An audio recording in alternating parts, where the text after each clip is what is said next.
Aprelin 29-da Bakıda Azərbaycan Respublikasının Prezidenti yanında Dövlət İdarəçilik Akademiyasının, Prezident yanında Vətəndaşlara Xidmət və Sosial İnnovasiyalar üzrə Dövlət Agentliyi, Asan Xidmət, Prezident yanında Dövlət Qulluğu məsələləri üzrə komissiyanın təşkilatçılığı ilə Dövlət Qulluğuna qəbul və dövlət qulluqçusunun karyera inkişafı mövzusunda maarifləndirici tədbir keçirilib. Tədbirdə Dövlət İdarəçilik Akademiyasının rektoru akademik Urxan Ələkbərov ölkəmizdə əhalinin təhsilinin keyfiyyətinin yüksəldilməsinə dövlət quruculuğu, dövlət və sosial idarəetmə sistemi üçün yüksək ixtisaslı kadrların hazırlanmasına xüsusi önəm verildiyini diqqətə çatdırıb. Bildirilib ki, Prezident İlham Əliyevin rəhbərliyi ilə bu sahədə aparılan məqsədi yönlü islahatlar dövlət idarəçiliyinin daha da təkmilləşdirilməsi və insan kapitalının inkişafında mühüm rol oynayıb. Urxan Ələkbərov Azərbaycanın birinci xanımı Heydər Əliyev Fondunun prezidenti Mehriban Əliyevanın rəhbərliyi ilə fondun bu sahədə həyata keçirdiyi proqramları da xatırladıb. Tədbirdə Asan Xidmətin İnsan Resursları və Təlim şöbəsinin müdiri Elvin Paşayev gənclərin məşğulluğunun artırılmasında dövlət siyasəti və Asan Xidmətin rolu mövzusunda çıxış edib. Azərbaycan Respublikasının Prezidenti yanında Dövlət Qulluğu məsələləri üzrə komissiyanın şöbə müdiri Afaq Hüseyn, Asan Xidmətlə Dövlət Qulluğu məsələləri üzrə komissiyanın əməkdaşlığının fəal təşkil olunması və uğurla davam etdirildiyini deyib. Azərbaycan Respublikası Prezidenti yanında Dövlət Qulluğu məsələləri üzrə komissiya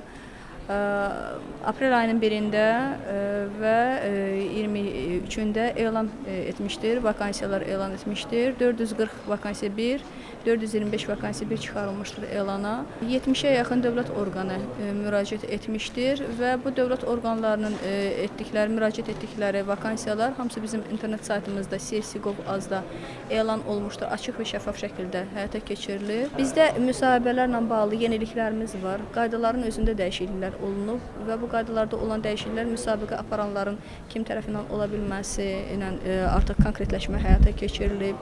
Qeyri-hökumət təşkilatlarının nümayəndələri müsabiqə qrupu üzvü kimi cəlb olunur, seçimdə iştirak edilir. Pərvanə Rəhimova, Vüsal Vidacıoğlu, Nail Babayev, Azərtac.